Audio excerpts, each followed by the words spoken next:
Hello everyone. ನನ್ನ ಮೊದಲನೇ first pay check ಬಂದಾಗ ನಾನು ತುಂಬಾ ಫುಲ್ ಸೂಪರ್ ಎಕ್ಸೈಟ್ ಆದೆ. ಬಟ್ ಆದ್ರೆ ನನ್ಗೇನು ಐಡಿಯಾ ಇಲ್ಲ. ಅಂದ್ರೆ ನನ್ಗೆ ಬಂದಿರೋ ಅಮೌಂಟ್ ಅನ್ನ ಹೆಂಗ್ ಸೇವ್ ಮಾಡಬೇಕು, ಯಾವ್ದ್ರಲ್ಲಿ ಇನ್ವೆಸ್ಟ್ಮೆಂಟ್ ಮಾಡಬೇಕು. ಬಟ್ ನನ್ಗೆ ಗೊತ್ತು ನನ್ನ ದುಡ್ಡನ್ನ ಬೆಳೆಯೋ ತರದ್ರಲ್ಲಿ ಜಾಗದಲ್ಲಿ ಇನ್ವೆಸ್ಟ್ಮೆಂಟ್ ಮಾಡಬೇಕು ಅಂತ. ಬಟ್ ಎಲ್ಲಿ ಸ್ಟಾರ್ಟ್ ಮಾಡಬೇಕು, ಹೆಂಗ್ ಸ್ಟಾರ್ಟ್ ಮಾಡಬೇಕು ಅನ್ನೋ ಐಡಿಯಾ ಇಲ್ಲ ನನ್ನ ಹತ್ರ. ಹಿಂಗೆ ಹಿಂಗೆ ನಂತರನೇ ಎಷ್ಟೊಂದ್ ಜನ ಆಕ್ಚುಲಿ ಇನ್ವೆಸ್ಟ್ಮೆಂಟ್ ಅಂತ ಬಂದಾಗ ಅದು ಬರೀ ರಿಚ್ ಪೀಪಲ್ಗೆ ಅಥವಾ ಸ್ಟಾಕ್ ಮಾರ್ಕೆಟ್ ಬಗ್ಗೆ ತುಂಬಾ ಗೊತ್ತಿರೋರ್ಗ್ ಮಾತ್ರ ಅನ್ಕೊಂಡಿರ್ತೀವಿ. ನಾನು ಹಂಗೆ ಅನ್ಕೊಂಡಿದ್ದೆ. ಬಟ್ ಒಂದ್ಸಲ ನನ್ನ ಫ್ರೆಂಡ್ SIP ಬಗ್ಗೆ ಹೇಳಿದ್ರು, that is systematic investment plan. ಇವತ್ತಿಗೂ ನಾನು ತಗೊಂಡಿರೋ ಬೆಸ್ಟ್ ಡಿಸಿಷನ್ ಅಂದ್ರೆ SIP ನೇ. ಅಂಡ್ ಇವತ್ತು ನಾನು ನಿಮ್ಗೆ SIP ನ ಹೇಗೆ ಈಸಿಯಾಗಿ ಸ್ಟಾರ್ಟ್ ಮಾಡ್ಬೋದು, ಅಂದ್ರೆ ದೊಡ್ಡ ಇನ್ವೆಸ್ಟ್ಮೆಂಟ್ ಇಲ್ಲದೆ ಒಂದು ಸ್ಮಾಲ್ ಅಮೌಂಟ್ ಆಫ್ ಮನಿಯಲ್ಲಿ ಎವ್ರಿ ಮಂತ್ ರೊಟೀನ್ ಆಗಿ ಮಾಡ್ತಾ, ಯಾವುದೇ ಒಂದು ಮಾರ್ಕೆಟ್ ನಾಲೆಜ್ ಅಂದ್ರೆ ತುಂಬಾ ಕಾಂಪ್ಲಿಕೇಟೆಡ್ ಟೆಕ್ನಿಕಲ್ ಇಂಡಿಕೇಟರ್ಸ್ ಇಲ್ಲ ಫಿನಾನ್ಷಿಯಲ್ ಬ್ಯಾಕ್ ಗ್ರೌಂಡ್ ಇಲ್ಲದೆ ಒಂದು ಮ್ಯೂಚುವಲ್ ಫಂಡ್ಸ್ ಅಲ್ಲಿ ಹೆಂಗ್ ಸ್ಟಾರ್ಟ್ ಮಾಡ್ಬೋದು ಅನ್ನೋದ್ರ ಬಗ್ಗೆನೇ ನಾವು ಈ ವಿಡಿಯೋದಲ್ಲಿ ನೋಡಕ್ಕಿದೀವಿ. ಸೊ ಫಸ್ಟ್ ಬೇಸಿಕ್ಸ್ ಇಂದ ಹೇಳ್ಬೇಕು ಅಂದ್ರೆ SIP ಅಂದ್ರೆ ಪಿಗ್ಗಿ ಬ್ಯಾಂಕ್ ತರ. ಸೊ ಜಸ್ಟ್ ಸ್ಮಾರ್ಟ್ ಆಗಿ ಇನ್ವೆಸ್ಟ್ ಮಾಡೋದು, ಇನ್ಸ್ಟೆಡ್ ಆಫ್ ನಿಮ್ ದುಡ್ಡನ್ನ ಇಟ್ಕೊಂಡು ನಿಮ್ಮ ಮನೆಯಲ್ಲಿ ಕಬೋರ್ಡ್ ಅಲ್ಲಿ ಇಡೋದಾಗ್ಲಿ ಇಲ್ಲ ಸೇವಿಂಗ್ಸ್ ಅಕೌಂಟ್ ಅಲ್ಲಿ ಇಟ್ಕೊಂಡು ಐಡಲ್ ಆಗಿ ಇರೋ ಬದಲು ಒಂದು ಸ್ಮಾಲ್ ಅಮೌಂಟ್ ರುಟೀನ್ ಆಗಿ ಎವ್ರಿ ಮಂತ್ ಸೇವಿಂಗ್ಸ್ ಮಾಡೋದ್ರಿಂದ ಯಾವ ತರ ಗ್ರೋತ್ ಆಗುತ್ತೆ. ಮ್ಯೂಚುವಲ್ ಫಂಡ್ಸ್ ಅಂದ್ರೆ ನಮಗೆ ಗೊತ್ತು, it's a mixed combination of stocks and bonds. Experts, mutual funds experts ಕಡೆಯಿಂದ ಮ್ಯಾನೇಜ್ ಮಾಡ್ತಾರೆ ಅದನ್ನ.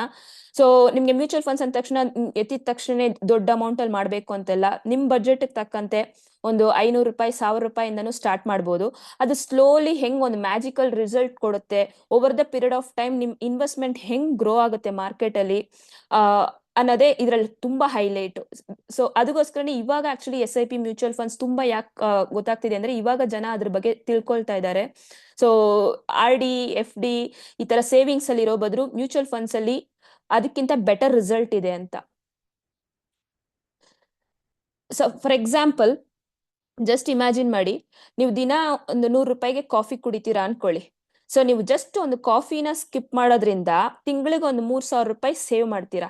ಈ ತಿಂಗಳು ಸೇವಿಂಗ್ಸ್ ₹3000 ಅಂದ್ರೆ 5 ವರ್ಷ ನೀವು ಇದೇ ತರ ಮಾಡ್ತಿದ್ದೀರಾ ಅಂದ್ರೆ ಆಲ್ಮೋಸ್ಟ್ ಒಂದು 1,80,000 ಸೇವ್ ಮಾಡ್ತೀರಾ. ಸೊ ಒಂದು ಕಂಪನಿ ಒಂದು ಮ್ಯೂಚುವಲ್ ಫಂಡ್ಸ್ ಅಲ್ಲಿ ಒಂದು 12% ರಿಟರ್ನ್ಸ್ ಕೊಡ್ತಾ ಇದೆ ಅಂದ್ರೆ ನಿಮ್ಮ ಇನ್ವೆಸ್ಟ್ಮೆಂಟ್ 1,80,000 ಆಗಿದ್ರು ನಿಮ್ ರಿಟರ್ನ್ಸ್ 2,50,000 ರಿಟರ್ನ್ಸ್ ಇರುತ್ತೆ.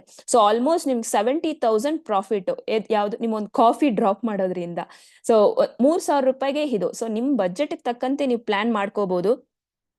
ಸೊ ಜಸ್ಟ್ ಇಮ್ಯಾಜಿನ್ ಮಾಡಿ, ದೊಡ್ಡ ಅಮೌಂಟ್ ಬೇಕಾಗಿಲ್ಲ, ಜಸ್ಟ್ ಒಂದ್ ₹1,000 ₹2,000 ನಿಮ್ ಬಜೆಟ್ ಸೈಜ್ ತಕ್ಕಂತೆ ಮಾಡ್ಬೋದು. ಸೊ ಈ ತರ ಕರೆಕ್ಟ್ ಆಗಿ ಪ್ಲಾನ್ ಮಾಡ್ಕೊಂಡು ನೀವು ಕರೆಕ್ಟ್ ಮ್ಯೂಚುವಲ್ ಫಂಡ್ ಅಲ್ಲಿ ಕರೆಕ್ಟ್ ಆಗಿ ಇನ್ವೆಸ್ಟ್ಮೆಂಟ್ ಮಾಡಿದ್ರೆ ಸೊ ನಿಮ್ಮ ಫ್ಯೂಚರ್ ವೆಲ್ತ್ ಕ್ರಿಯೇಷನ್ಗೂ ಹೆಲ್ಪ್ ಆಗುತ್ತೆ. ಸೊ ನಿಮ್ ತುಂಬಾನೇ ಬೆನಿಫಿಟ್ಸ್ ಇರುತ್ತೆ. ಇದರಲ್ಲಿ ಇನ್ನೊಂದು ಹೈಲೈಟ್ ಏನಂದ್ರೆ ಕಾಂಪೌಂಡಿಂಗ್ ಇಂಟ್ರೆಸ್ಟ್. ಅಂದ್ರೆ ನಾನು ಏನ್ ಹೇಳಿದೆ 12% ಇಂಟ್ರೆಸ್ಟ್ ರೇಟ್ ಅಂತ ಹೇಳ್ಬಿಟ್ಟು, ನಾರ್ಮಲಿ ನಿಮ್ ಬ್ಯಾಂಕ್ ಅಲ್ಲಿ 6% ಆತರ ಇರುತ್ತೆ. ಬಟ್ ಇದ್ರಲ್ಲಿ ಕಾಂಪೌಂಡಿಂಗ್ ಇಂಟ್ರೆಸ್ಟ್ SIP ಅಲ್ಲಿ ನಮ್ಗೆ ಹೈ ಕ್ಯಾಚಿ ಆಕ್ಚುಲಿ. ಯಾಕಂದ್ರೆ ಇದ್ರಲ್ಲಿ ಕಾಂಪೌಂಡಿಂಗ್ ಅಂದ್ರೆ ನಿಮ್ ಇಂಟ್ರೆಸ್ಟ್ ನೀವೇನ್ ಅರ್ನ್ ಮಾಡಿರ್ತೀರಾ ಆ ಇಯರ್ ಅಲ್ಲಿ, ಆ ಅದ್ರ ಮೇಲೆ ನೆಕ್ಸ್ಟ್ ಇಯರ್ ನಿಮ್ಗೆ ಕಾಂಪೌಂಡಿಂಗ್ ಇಂಟ್ರೆಸ್ಟ್ ಮತ್ತೆ ಸಿಗ್ತಾ ಇರುತ್ತೆ. ದಟ್ ಹಂಗೆ ವರ್ಕ್ ಆಗುತ್ತೆ. It's like a planting a tree. First year ನಿಮ್ಗೆ ಚಿಕ್ಕ ಸ್ಮಾಲ್ ಬ್ರಾಂಚಸ್ ಬರುತ್ತೆ, ಬಟ್ ಈಚ್ ಇಯರ್ ಹೋಗ್ತಾ ಹೋಗ್ತಾ branches will develop and will get more branches and leaves. ಅದೇ ತರನೇ ನಿಮ್ಮ ಇನ್ವೆಸ್ಟ್ಮೆಂಟ್ ಸಹ ಪ್ರಿವಿಯಸ್ ಇಯರ್ ಗಿಂತ ಪ್ರಿವಿಯಸ್ ರಿಟರ್ನ್ಸ್ ಮೇಲೆ ನೆಕ್ಸ್ಟ್ ಇಯರ್ ರಿಟರ್ನ್ಸ್ ಗ್ರೋತ್ ಎಲ್ಲ ಜಾಸ್ತಿ ಆಗ್ತಾ ಇರುತ್ತೆ. ಫಾರ್ ಎಕ್ಸಾಂಪಲ್ ಹೇಳ್ಬೇಕು ಅಂದ್ರೆ, ನೀವು ₹5,000 ಎವ್ರಿ ಮಂತ್ ಇನ್ವೆಸ್ಟ್ಮೆಂಟ್ ಮಾಡ್ತಿದ್ದೀರಾ SIP ಮೂಲಕ, ನಿಮ್ಗೆ 12% ಆನ್ಯುವಲ್ ರಿಟರ್ನ್ ಸಿಗ್ತಿದೆ. ಸೊ ಕಾಂಪೌಂಡ್ ಇಂಟ್ರೆಸ್ಟ್ ಮೇಲೆ 5 years ಅಲ್ಲಿ, ಫಾರ್ ಎಕ್ಸಾಂಪಲ್ ನೀವು 60,000ಗೆ ಅಂದ್ರೆ 1 yearಗೆ 7,200 ಇಂಟ್ರೆಸ್ಟ್ ಬರುತ್ತೆ. ಸೊ ನೆಕ್ಸ್ಟ್ ಇಯರ್ ಏನಾಗುತ್ತೆ, 60,000 ಜೊತೆಗೆ 7,200 ಸೇರಿಸಿ 67,200ಗೆ ನಿಮ್ಗೆ 12% ರಿಟರ್ನ್ಸ್ ಬರುತ್ತೆ. ಸೊ 8,064 ಈ ತರ ನಿಮ್ಮ ಇಂಟ್ರೆಸ್ಟ್ ಆಡ್ ಆಗ್ತಾ ಅದ್ರ ಮೇಲೆ ನಿಮ್ಮ ಇಂಟ್ರೆಸ್ಟ್ ಮತ್ತೆ ಪ್ಲಸ್ ಆಗ್ತಾ ಬರುತ್ತೆ. ಸೊ ಅದಕ್ಕೋಸ್ಕರ ನಿಮ್ಗೆ ತ್ರೀ ನಾರ್ಮಲ್ ರಿಟರ್ನ್ಸ್ ಗಿಂತ ನಿಮ್ಗೆ ಕಾಂಪೌಂಡಿಂಗ್ ಇಂಟ್ರೆಸ್ಟ್ ಅಲ್ಲಿ ತುಂಬಾನೇ ಬೆನಿಫಿಟ್ ಇರುತ್ತೆ. ಸೊ ಅದಕ್ಕೋಸ್ಕರನೇ SIP ನ ಮಿಸ್ ಮಾಡ್ಕೋಬಾರ್ದು. ಅಂಡ್ ಒನ್ ಮೋರ್ ಪಾಯಿಂಟ್ ಅಂದ್ರೆ, ಜಾಸ್ತಿ ದಿನ ಇದ್ದಷ್ಟೇ ನಿಮ್ಗೆ ರಿಸಲ್ಟ್. ಫಾರ್ ಎಕ್ಸಾಂಪಲ್, ನೀವು ಬರೀ ಇವಾಗ 2 years ಇನ್ವೆಸ್ಟ್ಮೆಂಟ್ ಮಾಡ್ತಿದ್ದೀರಾ, 5 ವರ್ಷದ ಬದಲು ಬರೀ 2 ವರ್ಷ ಮಾಡ್ತಾ ಇದ್ದೀರಾ ಅಂದ್ರೆ ನಿಮ್ಗೆ ಸ್ವಲ್ಪ ಕಮ್ಮಿ ರಿಸಲ್ಟೇ ಬರುತ್ತೆ. ನಿಮ್ ಫುಲ್ ಕಾಂಪೌಂಡಿಂಗ್ ಇಂಟ್ರೆಸ್ಟ್ ಏನ್ ಫೀಚರ್ಸ್ ಇದೆ, ಪ್ಲಸ್ ಪಾಯಿಂಟ್ ಇದೆ, ಅದು ನಿಮ್ಗೆ ಎನ್ಕ್ಯಾಶ್ ಮಾಡ್ಕೊಳಕ್ ಆಗಲ್ಲ. ಸೊ ಜಾಸ್ತಿ ದಿನ ಇದ್ದಷ್ಟು ರಿಸಲ್ಟ್ ಜಾಸ್ತಿ ಇರುತ್ತೆ, ಕಮ್ಮಿ ದಿನಕ್ಕೆ ಅಷ್ಟೊಂದು ರಿಸಲ್ಟ್ಸ್ ಇರೋದಿಲ್ಲ ಅಂತ. ಸೊ ನಮ್ಮ ಇದರಲ್ಲಿ ಇವಾಗ ಗ್ರೋತ್ ಒಂದು ಎಕ್ಸಾಂಪಲ್ ಇದರಲ್ಲಿ ಒಂದು ಕ್ಲಾರಿಫೈ ಮಾಡ್ತೀನಿ ನಾನು. ಇದರಲ್ಲಿ ನಾನು ಯಾವುದೇ ರೀತಿಯ ಮ್ಯೂಚುವಲ್ ಫಂಡ್ಸ್ ನ ಇದನ್ನ ಬೈ ಮಾಡಿ ಅಂತ ಯಾವುದು ರೆಕಮೆಂಡ್ ಮಾಡ್ತಾ ಇಲ್ಲ. ಜಸ್ಟ್ ಒಂದು ಎಕ್ಸಾಂಪಲ್ ಆಗಿ ತಗೊಂಡು ಒಂದು ಟಾಪ್ 4 ಮ್ಯೂಚುವಲ್ ಫಂಡ್ಸ್ ಬಗ್ಗೆ ಹೇಳ್ತಾ ಇದ್ದೀನಿ. ಈ SBI ಆಗ್ಲಿ, ಇಲ್ಲಿ ತೋರಿಸ್ತಿರೋ ಪ್ರಕಾರ SBI, HDFC and Axis and Mirae Asset emerging blue chip fund ಇವೆಲ್ಲ ನೋಡಿದ್ರೆ ಒಂದೊಂದು ಪರ್ಸೆಂಟೇಜ್ ಕೊಡ್ತಿದೆ. SBI 12%, HDFC 20%, Axis 13%, and Mirae Asset 18% every year ಕೊಡ್ತಿದೆ. So it's consistent performance. ಈ ಕಂಪನಿ ಗ್ರೋತ್ ಇದ್ರ ಮೇಲೆ ನಾವು ಇನ್ ಕೇಸ್ ಆಗಿನ ಟೈಮಲ್ಲಿ ಇನ್ವೆಸ್ಟ್ಮೆಂಟ್ ಮಾಡಿದ್ರೆ ಸೊ ಇಯರ್ಲಿ ಕಾಂಪೌಂಡಿಂಗ್ ಅಲ್ಲಿ ನಿಮ್ಗೆ ಒಳ್ಳೆ ಬೆನಿಫಿಟ್ ಸಿಗುತ್ತೆ ಅಂತ. ಸೊ ಇದರಲ್ಲಿ ತುಂಬಾ ಜನಕ್ಕೆ ಒಂದು ಕ್ವಶನ್ ಇರುತ್ತೆ, ಇನ್ ಕೇಸ್ ಮಾರ್ಕೆಟ್ ಬಿದ್ದೋದ್ರೆ ಏನಾಗುತ್ತೆ ಅಂತ. ಅಂದ್ರೆ ಮಾರ್ಕೆಟ್ ಕ್ರಾಶ್ ಆದಾಗ ಏನಾಗುತ್ತೆ. ಸೊ ಮಾರ್ಕೆಟ್ ಫಾಲ್, ಇವಾಗ ಸ್ಟಾಕ್ ಮಾರ್ಕೆಟ್ ಇಂಟ್ರಾಡೇ ಮಾಡ್ತಿರ್ತೀರಾ, ಇಲ್ಲ ನಿಮ್ಗೆ ಗೊತ್ತಿರುತ್ತೆ ಮಾರ್ಕೆಟ್ ತುಂಬಾ ಡೀಪ್ ಫಾಲ್ ಆಗಿರುತ್ತೆ. ಸೊ ಅಂತ ಟೈಮಲ್ಲಿ ಮ್ಯೂಚುವಲ್ ಫಂಡ್ಸ್ ಗಳು ಏನಾಗುತ್ತೆ ಅಂತ ನಿಮ್ಗೊಂದು ಕ್ವಶನ್ ಇರುತ್ತೆ. ಏನ್ ಗೊತ್ತಾ, ಗುಡ್ ನ್ಯೂಸ್ ಏನಂದ್ರೆ ಎವ್ರಿ ಟೈಮ್ ಮಾರ್ಕೆಟ್ ಡ್ರಾಪ್ ಆದಾಗ ನೀವು ಇನ್ನೊಂದು ಮಲ್ಟಿಪಲ್ ಯೂನಿಟ್ಸ್ ಬೈ ಮಾಡ್ತಿರ್ತೀರ. ಮೋರ್ ಮಾರ್ಕೆಟ್ ಡಿಪ್ ಆದಾಗ ನೀವು ಮೋರ್ ಯೂನಿಟ್ಸ್ ನ ಡಿಸ್ಕೌಂಟ್ ಅಲ್ಲಿ ಬೈ ಮಾಡ್ದಂಗ್ ಆಗುತ್ತೆ. ಸೊ ಎವ್ರಿ ಮಾರ್ಕೆಟ್ ಫಾಲ್ ಆದಾಗ್ಲೂ ನೀವು ನೋಡ್ಬೋದು ಕರೆಕ್ಷನ್ಸ್ ಹಾಗೆ ಆಗುತ್ತೆ. ಎವ್ರಿ ಮಾರ್ಕೆಟ್ ಫಾಲ್ ಆದಾಗ್ಲೂ ಕರೆಕ್ಷನ್ಸ್ ಆಗಿ ಮತ್ತೆ ವಾಪಸ್ ಬರುತ್ತೆ. ಸೊ ನೀವು ಚೀಪರ್ ಆಗಿ ತಗೊಂಡು ಮತ್ತೆ ನೀವು ಪಾಸಿಟಿವ್ ರಿಸಲ್ಟ್ ನ ಎನ್ಕ್ಯಾಶ್ ಮಾಡ್ಕೊಳಕ್ಕೂ ತುಂಬಾನೇ ಆಪರ್ಚುನಿಟೀಸ್ ಇರುತ್ತೆ. ಸೊ ಮಾರ್ಕೆಟ್ ಬಿದ್ದಾಗೆಲ್ಲ ಹೆದರ್ಕೊಳ್ಳೋ ನೆಸೆಸರಿ ಇರೋದಿಲ್ಲ. ಮಾರ್ಕೆಟ್ ಬಿದ್ದಾಗ್ಲೂ ಡಿಪ್ ಆಗಿ ಮತ್ತೆ ವಾಪಸ್ ಕರೆಕ್ಷನ್ಸ್ ಆಗೇ ಆಗುತ್ತೆ. ಸೊ ಅದಕ್ಕೋಸ್ಕರ SIP ನಿಮ್ಗೆ ಎಂಕರೇಜ್ ಏನಂದ್ರೆ ಇನ್ವೆಸ್ಟ್ಮೆಂಟ್ ಮಾಡ್ತಾ ಇರಿ, right through all those ups and downs. It's like a planting a tree. So the leaves might fall in winter but the tree grows taller in the spring. So ಇದನ್ನ ಒಂದು ನೆನ್ಪಿಟ್ಕೋಬೇಕು. So market fall ಆದಾಗೆಲ್ಲ upset ಆಗೋ necessary ಇಲ್ಲ.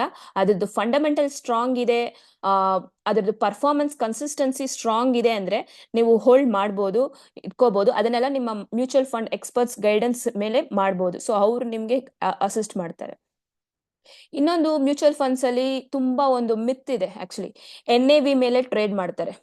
So net asset value ಅಂತೀವಿ. So ಅಂದ್ರೆ ಇವಾಗ trading ಅಲ್ಲಾಗ್ಲಿ ಇಲ್ಲ ಇನ್ವೆಸ್ಟರ್ಸ್ ಆಗ್ಲಿ ಯಾರಾದ್ರೂ ಹೊಸಬ್ರು ಇರ್ತಾರೆ ಅಂದ್ರೆ NAV ಜಸ್ಟ್ ರ್ಯಾಂಡಮ್ ಆಗಿ NAV ಮೇಲೆ ಟ್ರೇಡ್ ಮಾಡ್ತಾರೆ. ಸೊ ಒಂದು 5 ಪಾಯಿಂಟ್ ನಾನು NAV ಬಗ್ಗೆ ಎಕ್ಸ್ಪ್ಲೈನ್ ಮಾಡ್ತೀನಿ. ಸೊ ಏನಂದ್ರೆ NAV ಅಂದ್ರೆ just it's a price tag. ಇವಾಗ ಹೆಂಗೆ ಒಂದು ರಿಲಯನ್ಸ್ಗೆ ಒಂದು ಪ್ರೈಸ್ ಇದೆ, ಇನ್ಫೋಸಿಸ್ಗೆ ಒಂದು ಪ್ರೈಸ್ ಇದೆ, ಕರೆಂಟ್ ಮಾರ್ಕೆಟ್ ಪ್ರೈಸ್ ಅಂತೀವಿ ನಾವು ಸ್ಟಾಕ್ ಮಾರ್ಕೆಟ್ ಅಂತ ಬಂದಾಗ. ಅದೇ ತರ ಮ್ಯೂಚುವಲ್ ಫಂಡ್ಸ್ ಅಲ್ಲಿ NAV ಅಂದ್ರೆ ಒಂದು just price tag. So price tag ಮೇಲೆ ಆ ಕಂಪನಿ ಮೇಲೆ ಹೋಗುತ್ತೆ ಕೆಳಗಡೆ ಹೋಗುತ್ತೆ ಅಂತ ಹೇಳಕ್ಕಾಗಲ್ಲ. ಫಾರ್ ಎಕ್ಸಾಂಪಲ್ NAV ಬಂದು 10 ರೂಪಾಯಿ ಇದೆ, ಇನ್ನೊಂದು ಒಂದು ಮ್ಯೂಚುವಲ್ ಫಂಡ್ಸ್ 100 ರೂಪಾಯಿ ಇದೆ. ಹಂಗಂದ್ರೆ ಇವಾಗ 10 ರೂಪಾಯಿ ಚೀಪರ್ ಆಗಿದೆ ಅನ್ನೋದಕ್ಕೋಸ್ಕರ 10 ರೂಪಾಯಿ ಬೈ ಮಾಡಂಗೂ ಇಲ್ಲ, 100 ರೂಪಾಯಿ ಓಕೆ ಜಾಸ್ತಿ ಇದೆ ಅನ್ನೋದಕ್ಕೋಸ್ಕರ ಅದನ್ನು ಬೈ ಮಾಡಂಗಿಲ್ಲ. Based on performance only we need to decide. So ಒಂದು ಎಕ್ಸಾಂಪಲ್ ಬೇಕಾದ್ರೆ ಕೊಡ್ಬೋದು. ಇವಾಗ ಒಂದು ಮೊಬೈಲ್ ಫೋನ್ ತಗೊಳ್ತೀರಾ, ಎರಡು ಮೊಬೈಲ್ ಫೋನ್ ಅಲ್ಲಿ ಒಂದ್ರದ್ದು 50,000 ರೂಪಾಯಿ ಕಾಸ್ಟ್ ಇರುತ್ತೆ, ಇನ್ನೊಂದ್ರದ್ದು 10,000 ರೂಪಾಯಿ ಇದೆ. ಜಸ್ಟ್ ಬಿಕಾಸ್ ಆಫ್ 50,000 ರೂಪಾಯಿ ಒಂದು ಫೋನ್ ಎಕ್ಸ್ಪೆನ್ಸಿವ್ ಇದೆ ಅನ್ನೋದಕ್ಕೋಸ್ಕರ ಅದು ತುಂಬಾ ಬೆಟರ್ ಇರುತ್ತೆ, ಫೀಚರ್ಸ್ ಎಲ್ಲ ಚೆನ್ನಾಗಿರುತ್ತೆ ಅಂತ ಇಲ್ಲ. ಸೊ ಇಟ್ಸ್ ಕಂಪ್ಯಾರಿಸನ್ ಹಂಗ್ ಮಾಡಬಾರ್ದು. ಸೊ ಪ್ರೈಸ್ ಮೇಲೆ ಪ್ರಾಡಕ್ಟ್ ಕ್ವಾಲಿಟಿ ಡಿಸೈಡ್ ಆಗಲ್ಲ. ಹಂಗೇನೆ. ಸೊ ಹಾಗೆ ನೆಕ್ಸ್ಟ್ ಬಂದು ಪರ್ಫಾರ್ಮೆನ್ಸ್. ಸೊ ನೀವು ಇವಾಗ ನೋಡೋದಕ್ಕೆ ಹೋದ್ರೆ ಜಾಸ್ತಿ NAV ಇದೆ. ನಾನು ಆಲ್ರೆಡಿ ಹೇಳ್ದಂಗೆ NAV 150 ರೂಪಾಯಿ ಇದೆ, ಇನ್ನೊಂದು 20 ರೂಪಾಯಿ ಇದೆ ಅನ್ನೋದಕ್ಕೋಸ್ಕರ ಜಾಸ್ತಿ NAV ಇದೆ ಅನ್ನೋದ್ರ ಮಟ್ಟಕ್ಕೆ ನಾವು ಒಂದು ಫಂಡ್ ಅನ್ನ ಪರ್ಚೇಸ್ ಮಾಡಕ್ ಆಗಲ್ಲ, just because of higher price ಇದೆ ಅಂತ. ಇಲ್ಲಿ ನೋಡಿ ಎಕ್ಸಾಂಪಲ್ ಪ್ರಕಾರ ಒಂದು NAV 20 ರೂಪೀಸ್ ಇದೆ ಬಟ್ 15% ಲಾಸ್ಟ್ ಇಯರ್ ಕೊಟ್ಟಿದೆ, ಇನ್ನೊಂದ್ರದ್ದು NAV 150 ಇದೆ ಬಟ್ 10% ಕೊಟ್ಟಿದೆ. So even though cheaper NAV ಇದ್ರೂ ಸಹ ಹೈಯರ್ ರಿಟರ್ನ್ಸ್ ಕೊಟ್ಟಿರೋದು ಫಂಡ್ ಏನೇ. ಸೊ ಈ ತರ ನಾವು ಪರ್ಫಾರ್ಮೆನ್ಸ್ ಮೇಲೆ ಚೂಸ್ ಮಾಡಬೇಕಾಗುತ್ತೆ. Next consistent returns. Instead of cheaper expensive ಇದ್ರ ಮೇಲೆ ನೀವು NAV ಚೂಸ್ ಮಾಡೋ ಬದಲು ಅದ್ರದ್ದು ಪಾಸ್ಟ್ ಪರ್ಫಾರ್ಮೆನ್ಸ್ ಹಿಸ್ಟಾರಿಕಲಿ ಏನಾಗಿದೆ ಅಂತ ನೋಡ್ಬೇಕು. ಕರೆಕ್ಟ್ ಆಗಿ ಪರ್ಫಾರ್ಮೆನ್ಸ್ ಕನ್ಸಿಸ್ಟೆಂಟ್ ಆಗಿ ಬರ್ತಿದ್ಯಾ, ಎವ್ರಿ ಇಯರ್ ಕನ್ಸಿಸ್ಟೆಂಟ್ ಆಗಿ ಇದೆಯಾ, ಇಲ್ಲ ಅಪ್ಸ್ ಅಂಡ್ ಡೌನ್ಸ್ ಅಂದ್ರೆ ತುಂಬಾ ವಾಲಟಾಲಿಟಿ ಹಾಕ್ತಿದ್ಯಾ, ಅನ್ಪ್ರಿಡಿಕ್ಟಬಲ್ ಆಗಿದೆಯಾ ಅಂತ ನೋಡ್ಬೇಕು. ಇಲ್ಲಿ ಎಕ್ಸಾಂಪಲ್ ನೋಡಿ, 200 rupees NAV ಇದೆ, ಬಟ್ ಅದು ಸ್ಟಡಿಯಾಗಿ ಎವ್ರಿ ಇಯರ್ 12% ಕೊಡ್ತಿದೆ. ಇನ್ನೊಂದು 10 ರೂಪಾಯಿ NAV ಇದೆ, ಬಟ್ ಕನ್ಸಿಸ್ಟೆನ್ಸಿ ಇಲ್ಲ. ಸೊ ನಾವು ಯಾವ್ದು ಕನ್ಸಿಸ್ಟೆಂಟ್ಲಿ ಕೊಡ್ತಿದ್ಯೋ ಅದನ್ನೇ ಚೂಸ್ ಮಾಡ್ಬೇಕಾಗತ್ತೆ. ಚೀಪರ್ಗೆ ಹೋಗ್ಬಾರ್ದು, ಕನ್ಸಿಸ್ಟೆನ್ಸಿ ಚೀಪರ್ ಅವ್ರ ಎಕ್ಸ್ಪೆನ್ಸಿವ್ಗೂ ಹೋಗ್ಬಾರ್ದು, ಕನ್ಸಿಸ್ಟೆನ್ಸಿ ಪ್ರಕಾರನೇ ಮಾಡ್ಬೇಕಾಗತ್ತೆ. ಸೊ ಚೀಪರ್ ಆರ್ ಕಾಸ್ಟ್ಲಿ ನಿಮ್ಮ ಪ್ರಾಫಿಟ್ಗೆ ಯಾವುದು ಎಫೆಕ್ಟ್ ಆಗಲ್ಲ ಅನ್ನೋದಕ್ಕೆ ಇದೆ live example.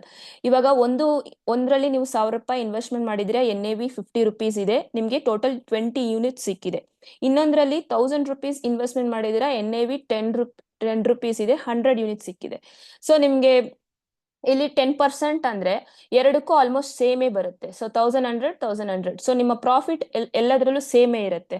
So cheaper or costly doesn't matter, consistency and past performance ಮೇಲೆ ನೋಡ್ಬೇಕಾಗುತ್ತೆ. ಸೊ ಇದ್ರಲ್ಲಿ ನಾನೇನ್ ಸಜೆಸ್ಟ್ ಮಾಡ್ಬೋದು ಅಂದ್ರೆ, ನೀವು ಇನ್ವೆಸ್ಟ್ಮೆಂಟ್ ಏನಕ್ಕೆ ಮಾಡ್ತಿದ್ದೀರಾ. ಫಾರ್ ಎಕ್ಸಾಂಪಲ್ ಶಾರ್ಟ್ ಟರ್ಮ್ ಮಾಡ್ತಿದ್ದೀರಾ ಅಂದ್ರೆ ನೀವು ಡೆಪ್ ಫಂಡ್ ಆತರ ಚೂಸ್ ಮಾಡ್ಬೋದು, ಇಲ್ಲ ಲಾಂಗ್ ಟರ್ಮ್ ಮಾಡ್ತಿದ್ದೀರಾ ಅಂದ್ರೆ ಈಕ್ವಿಟಿ ಮ್ಯೂಚುವಲ್ ಫಂಡ್ಸ್ ಕಡೆ ನೀವು ನೋಡ್ಬೋದು. ಸೊ ಈಕ್ವಿಟಿ ಮ್ಯೂಚುವಲ್ ಫಂಡ್ಸ್ಗೆ ಲಾಂಗ್ ಟರ್ಮ್ ಅಂತ ನಿಮ್ ಪ್ಲಾನ್ ಗೊತ್ತಿದೆ ಅಂದ್ರೆ ಅದನ್ನ ಚೂಸ್ ಮಾಡಿ. ಜಸ್ಟ್ ಬಿಕಾಸ್ ಆಫ್ ಚೀಪರ್ ಆಗಿ ಸಿಗ್ತಿದೆ, ಇಲ್ಲ ಬೇಗ ಏನೋ ರಿಟರ್ನ್ಸ್ ಬಂದ್ಬಿಡುತ್ತೆ ಅನ್ನೋದ್ರ ಮೇಲೆ ಯಾವ್ದು ವರ್ಕ್ ಆಗಲ್ಲ. ಸ್ಟ್ರಾಟಜಿ ಪ್ರಕಾರ ಮಾಡ್ಬೇಕಾಗತ್ತೆ. ಇದರಲ್ಲಿ ಇನ್ನೊಂದು ಬೆಸ್ಟ್ ಪಾರ್ಟ್ ಏನಂದ್ರೆ, ನಿಮ್ಮ ಮ್ಯೂಚುವಲ್ ಫಂಡ್ಸ್ನೆಲ್ಲ ಮ್ಯಾನೇಜ್ ಮಾಡೋದು ಬಂದ್ಬಿಟ್ಟು mutual fund experts. So they will plan and they will suggest you based on your investment size and they will monitor for you. So ನೀವು ಎವ್ರಿ ಟೈಮ್ ನೀವು ಬಂದ್ಬಿಟ್ಟು ಸ್ಟಾಕ್ಸ್ ನ ನೋಡೋದು ಆತರ ಏನು ನೆಸೆಸರಿ, ನೀವು ಡೇ ಟ್ರೇಡರ್ ತರ ಎವ್ರಿ ಟೈಮ್ ಚಾರ್ಟ್ ಮುಂದೆ ಕುತ್ಕೊಳ್ಳೋ ನೆಸೆಸರಿ ಇರೋದಿಲ್ಲ. ಅವ್ರು ನಿಮ್ಗೆ ಫಸ್ಟ್ ಫಂಡ್ ಪ್ಲಾನಿಂಗು ಅವರೇ ಕೊಡ್ತಾರೆ, ಅವರೇ ಮಾನಿಟರ್ ಮಾಡ್ತಾರೆ, ಇನ್ ಟೈಮ್ ರಿಪೋರ್ಟಿಂಗು ಕೊಡ್ತಾರೆ. ಸೊ ಅದ್ರ ಪ್ರಕಾರ ಆಕ್ಷನ್ ಪ್ಲಾನ್ ಅವರೇ ನಿಮ್ಗೆ ಸಜೆಸ್ಟ್ ಮಾಡ್ತಾರೆ. So mutual fund experts they will be there to for guide you.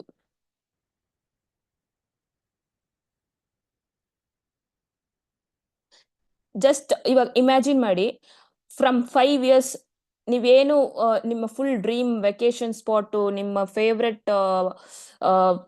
Favourite person ಜೊತೆ ಯಾವ್ದು ಚಿಂತೆ ಇಲ್ಲದೆ ಜಸ್ಟ್ ಎಂಜಾಯ್ ಮಾಡ್ತಿದ್ದೀರಾ ಲೈಫ್ನ, ದುಡ್ಡು ಮಾಡಬೇಕು ಅಂತ ಏನು ವರಿ ಇಲ್ಲದೆ ನಾರ್ಮಲ್ ಆಗಿದ್ದೀರಾ. Because just SIP is working for you, SIP investment is working for you.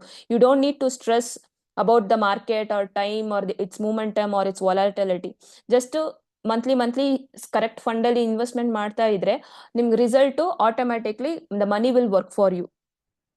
So ಇದೇ ನಾನು ಹೇಳ್ಬೇಕಾಗಿರೋದು. ಇನ್ನೊಂದು ಏನಂದ್ರೆ, ನಿಮ್ಗೆ ಸ್ಟಾಕ್ ಮಾರ್ಕೆಟ್ ಬಗ್ಗೆ ಏನೋ ಟೆಕ್ನಿಕಲ್ ಅನಾಲಿಸಿಸ್ ಕಲಿಬೇಕು ಅಂದ್ರೆ ಡಿಸ್ಕ್ರಿಪ್ಷನ್ ಅಲ್ಲಿ ಲಿಂಕ್ ಇದೆ, ರಿಜಿಸ್ಟರ್ ಮಾಡ್ಬೋದು, ಇಲ್ಲ ನಂಬರ್ಗೆ ಕಾಲ್ ಮಾಡ್ಬೋದು. ಈ ವಿಡಿಯೋ ಹೆಂಡಿಗೆ ಬಂದಿದೀವಿ, ಜಸ್ಟ್ ಒಂದ್ ಲೈನ್ ಅಲ್ಲಿ ಮುಗಿಸ್ತೀನಿ. So if you have been waiting for the right time to invest, let me tell you, the best time is to start was yesterday, the next best time is today. So SIP start ಮಾಡಿ, minimum ಅಂದ್ರೂ ನಿಮ್ budget ಅಲ್ಲಿ 500 ರೂಪಾಯಿ 1000 ರೂಪಾಯಿ ಅನ್ನೋ ತರ start ಮಾಡಿ.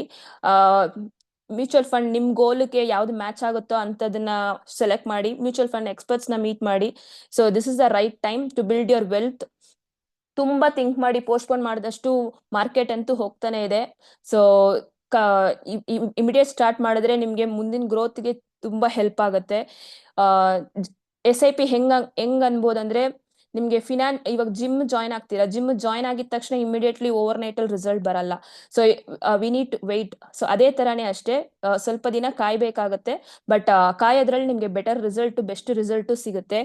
So if you found this video helpful, like ಮಾಡಿ, ಸಬ್ಸ್ಕ್ರೈಬ್ ಮಾಡಿ, and share to someone who need to start their investment. And remember, small steps today lead to big results tomorrow.